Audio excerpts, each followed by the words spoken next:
So here's the camera keyboard. It's a waterproof, flexible, and what I've done is siliconed it down to a rack mount panel that I've cut. It's just metal. It's cut with a bandsaw, and I'm using this here to roll the glue. Of course, I've already done this, but I'll show it again. And I'm just using that to roll the silicone underneath there, get it down good. Now, to go on top of that will be this here piece, which is another rack mount piece, and it's cut the same size. And I'm going to hinge this back here to where it'll open up and they'll be able to use the keyboard, and then when they're done using it, they'll just cover it back up and they can beat on it all they want, as our guys are rough on stuff. And the keyboard also is waterproof, and we'll see what happens. Alright, let's see if we can't get this cover to fit a little bit better. I decided to put the plastic cover so that it covers the entire thing instead of being hinged, and it's just a little too wide because it's a rack mount. See if I can't press this in somehow. Hopefully not too much pressure. Oh, that's nice. Good old harvest rate.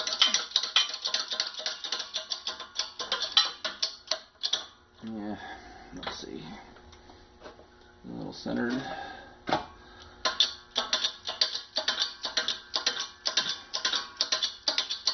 Helps to tighten that. There she goes. I thought that was going to happen, but it did bend it in. Good. Let's try the cover.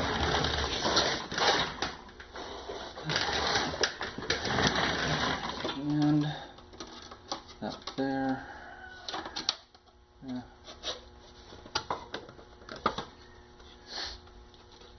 Cord is stuck in there. There we go. There. That fits pretty darn good. Bend it in a little bit more, and obviously we don't need to waste video for that. So this is the old mounting bracket. It was welded on to hold the DVD player. I used a plate there with some Velcro, and the old unit would just Velcro onto this. So I think I'm going to go ahead and cut this down. I'd like to put some kind of a roll cage around the control box, so when they bang it around, it'll hit the bar. Let's see what we can come up with. Well, I was hoping I made this out of pipe instead of solid rod. Let's see if this gets it. Well, yeah, it's pipe. This is a hell of a lot easier.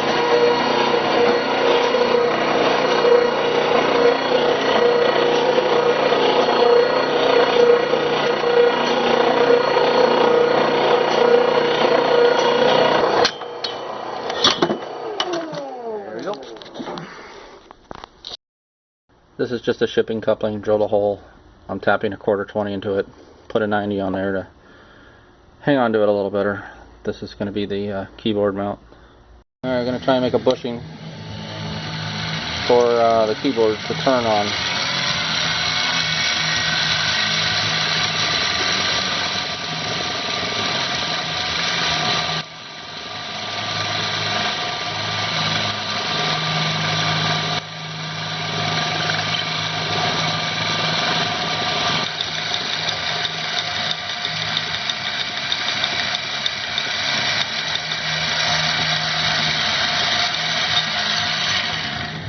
Okay, let's try that. Closing up my little gap I just made with the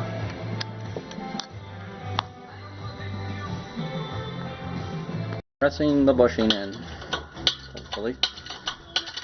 And there she goes.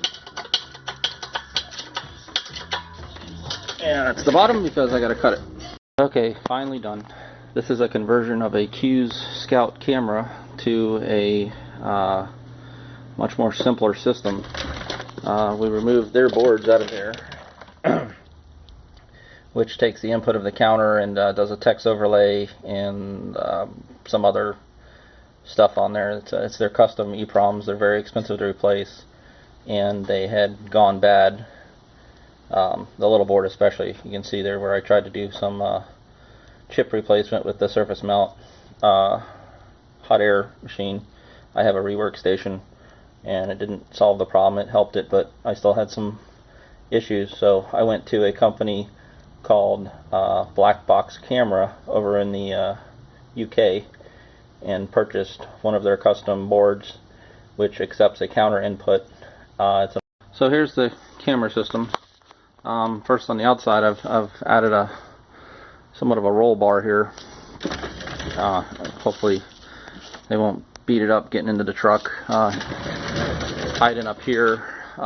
This little guy here was added a while back, and it holds the DVD player. This new board accepts a keyboard. It's a piece of 3/4 black iron. I just bent it to encompass the front of that control box. This little piece here is older, but it actually holds the DVD player. I'm going to put some Velcro on it. That'll go there. So little Sony has a screen on it so you can see what you're recording. Runs on 12 volts. The camera body itself, or the control box itself, has been modified. The old board, the old Q's board, the larger board there and the smaller board that I replaced, had a ability to show voltage on the screen. So I made a battery test here. It's basically a older, battery alternator tester from an auto parts store. I just disassembled it, drilled some holes out here, took the circuit board out from the inside of that, and installed the LEDs in these holes. And then I took the razor knife, an X-Acto knife, and I just cut out the voltages that were on their sticker, cut out their brand name and everything. This is a count reset. It just goes right down to the board inside there. The board is from, oh gosh, I forget the name, Black Box Camera over in Europe. Very simple, small board. Has a count input. Also accepts a keyboard input and does all the text overlay on screen. I was able to use the Q's encoder, which is a 5-pin, 5-volt in. It's a ground, and then you have the two signals, so it works forward and backwards.